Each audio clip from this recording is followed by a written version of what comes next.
I renamed the days of Holy Week years ago, just trying to be creative. And we called Sunday yesterday Sovereign Sunday, where the sovereign, the king, presents himself to Israel. Then Monday, Mad Monday. Tuesday, Teaching Tuesday. Wednesday, the day Judas conspired to betray him, we call Wicked Wednesday. Then Thankful Thursday, when he had the upper room, and then Fatal Friday, and then Sabbath Saturday. He rested in the tomb on Saturday, and then Super Sunday, Super Bowl Sunday. Yeah, Easter Sunday's a celebration. Anyway, I want to talk about Mad Monday. Today would be Mad Monday. He went into Jerusalem and cleansed the temple. And here's why. A lot of people don't slow down and think why. He said, my house shall be called a house of prayer for the nations. And Jesus got upset over how the Jews were treating the court of the Gentiles. The court of the Gentiles were where the Gentiles, it's the closest they could get to God.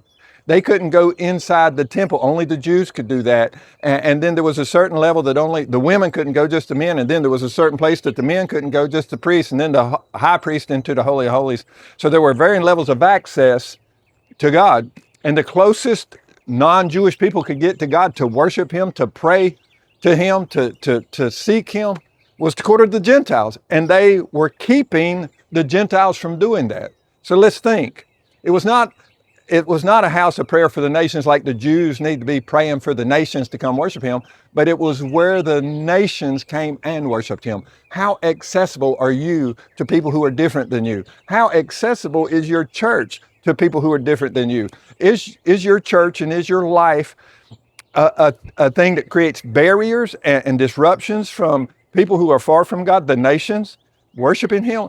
Or is God using you, using your church as an access point for the nations to come and pray to him, worship him, seek him? He longs for the nations to worship him. Don't make him mad this Monday. Instead, be part of the thing he uses, the process he uses, the people he uses to give a day and night world, the nations, access to him. This Easter, take somebody from the nations with you to worship on Super Sunday. I'll see you at the Oaks this week or wherever you're going. Go worship the Lord this Sunday as we celebrate the risen Savior. I appreciate you watching Mondays with Mike, and never ever forget, you and everyone else is greatly loved.